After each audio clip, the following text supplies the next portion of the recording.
If you've never been in a $2 billion stealth jet, alone in the dark of night for 30 hours, then you don't know. Surviving requires more than skill. It also requires inner peace. So when they fly that far, what do they eat? How do they sleep? And when they get close to their target, are they scared? This is the story from the cockpit of the B-2. Not journalism, not theory. Real experience from real people. And I'll tell it from now on.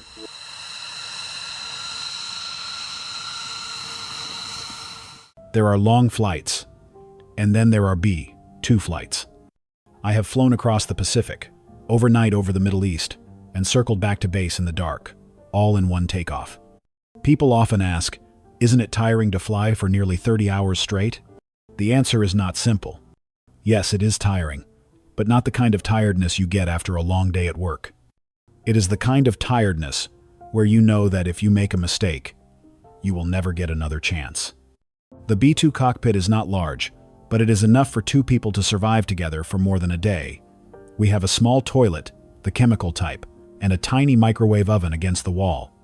It is not a five-star hotel, but trust me, in the cold, dark night of the sky, a hot cup of noodles can make you cry. And sleeping? Yes, we have a place to lie down. Calling it a bed is a bit of a stretch, but you can stretch out your legs and take a nap. As for whether you can fall asleep easily, that depends on whether you can stop the pounding in your head. 30 hours of flying is not for the faint of heart, but as a B-2 pilot, you learn patience and how to breathe evenly, even when your heart is pounding like a drum. We took off before dawn, when the sky was still a dull gray. The B-2 is not as loud as you might think. Inside, the only sound you hear is the wind rushing around the fuselage and your own breathing. The most important moment is not when the plane leaves the ground. It's when we cut all connections to the world below. No radio, no signal, no lights, no greetings. Just two people, inside a giant black bird, flying through the night. No one knows where we are. That's when I felt a very slight vibration, not from the plane, but from my heart. When you leave the familiar sky, flying into space that radar can't reach, it doesn't feel like a mission. It feels like you're floating in a world that doesn't belong to anyone. And I remember, no one spoke in the cockpit. No need to. We are all hearing the same thing. Silence.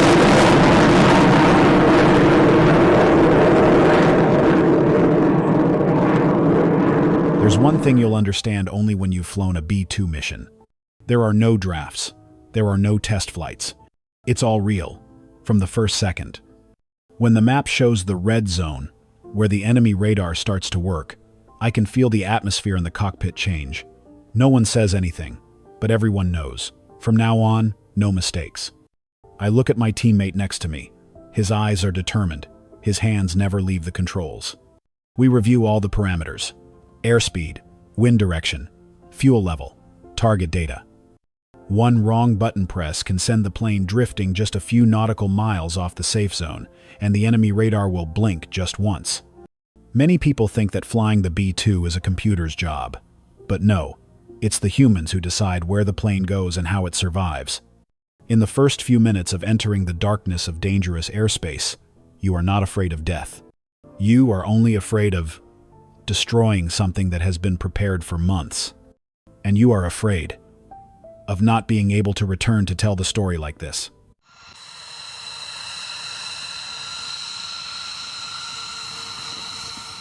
We weren't flying alone from the start. 3 F-16s had been with us for thousands of miles, like loyal gatekeepers ready to protect the B-2 at all costs. But at a certain point, they were forced to split up. Because unlike us, the F-16s couldn't be stealthed. They weren't allowed to enter the radar range, like not revealing the last piece on the chessboard. I still remember that moment very clearly. On the screen, the 3 F-16 signals turned. They disappeared from the scan in a matter of seconds. No goodbyes, no words needed. We knew. From here on, the B-2 would enter the death zone alone. With no one to escort you, no bodyguards around you, you begin to realize every move, every decision, it's yours now. No protection, no escape. But I am not afraid, because if not us, then who? And if not now, then when?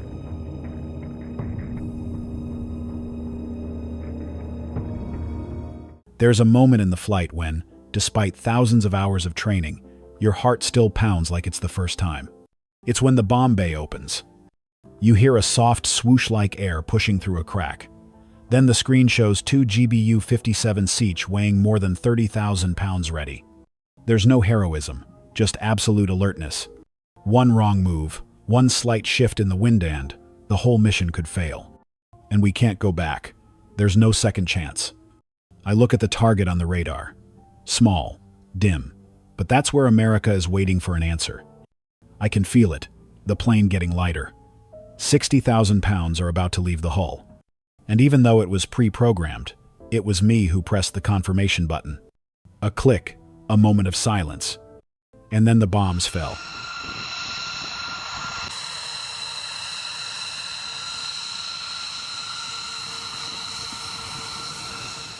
After pressing the bomb release button, there was one thing that surprised me.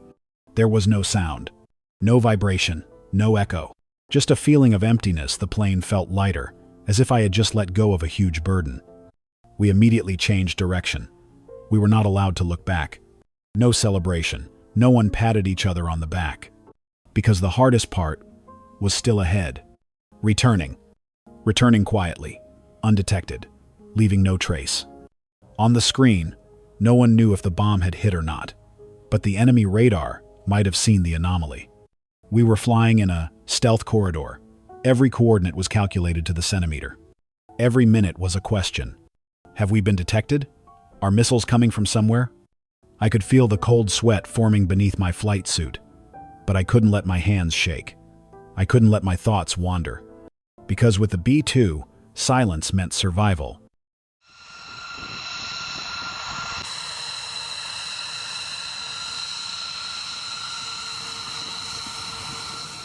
The moment the wheels touched down, I felt relieved. But there was no cheering, no one waiting on the runway. We landed in the dark, as silent as we had left. No one knew what we had done. No bulletin boards, no immediate medals were handed out. Just a small crew, waiting in the dark, quietly wheeling the B-2 into the hangar. No one said much, but their eyes, I knew they understood.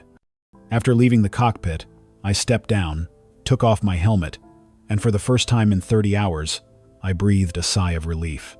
Not because I had survived, but because we had accomplished the impossible again. In the dark, no name, no glory. But for me, that was enough. Because I was a B-2 pilot. And this is what we did.